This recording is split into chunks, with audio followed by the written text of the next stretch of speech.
Alright, so the video that everyone been waiting for. One car, multiple focal length. Let's see how that looks like right after the intro.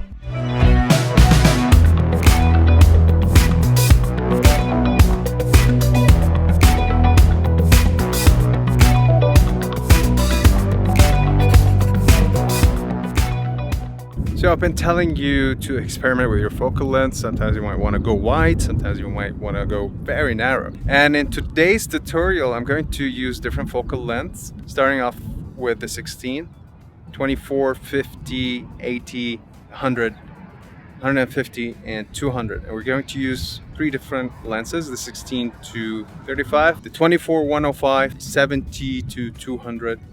And as we change focal lengths and changing lenses, we are going to move away from the car just to maintain the proportions. And I'm going to use the guide layer or the guide grid to ensure that we are at the same position when we change lenses and locations. So let's do that.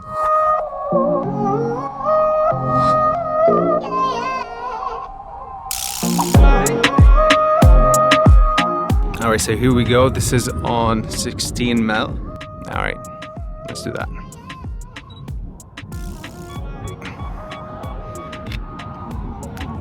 Yep.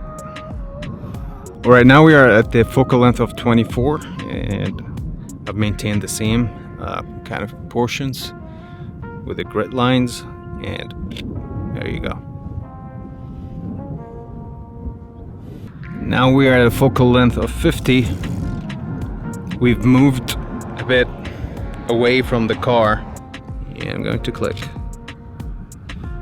All right, now I'm going to change it to 80. All right, now we're at a focal length of 80 and I'm going to click. All right, now let's move that to 105 maximum focal length on this lens. And now I'm going to move backwards. All right, so I adjusted the angle. And now I'm going to shoot focal length of 105. We're going to change the lens right now to the 70 to 200. We swapped the lens. As you can see, this is the 70 to 200. And I'm not sure if we are at 150. I think somewhere close. I can't find it digitally over the screen right here. So yeah, now we are very kind of far away from the car. So let's click that.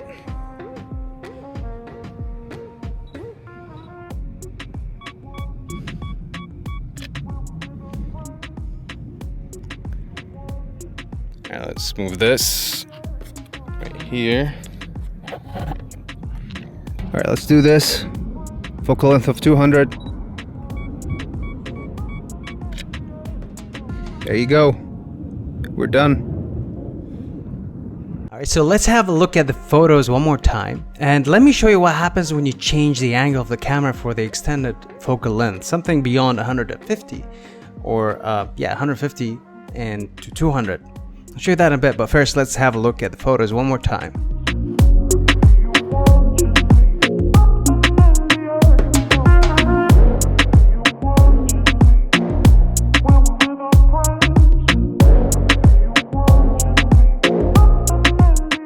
Alright, and these were the photos. So I'd like to know, what do you think? Which focal length was the best for this shot? And let me show you one thing. Let me show you when I changed the angle, what happened. So I changed the angle, I changed the aperture as well. I think I shot this at f2.8. Now look at the depth of this photo. Just changed, I didn't move the car at all. I just moved the camera. So I was to the left of the car. Now I went to the back of the car. So that's one.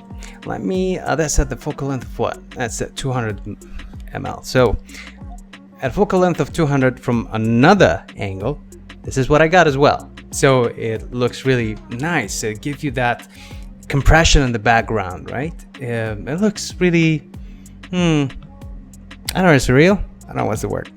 But anyway, that's one. Let's look at a focal length of 150. about 147, 150, we rounded that up. Now look at that compression as well. Now let's add a model in between, and you get this. All right, let me tell you the moral of the story here. There isn't just one fixed focal length that you need to shoot and use. I find that I mainly shoot between, for my style photos, it's between 30 to 50 and sometimes 80.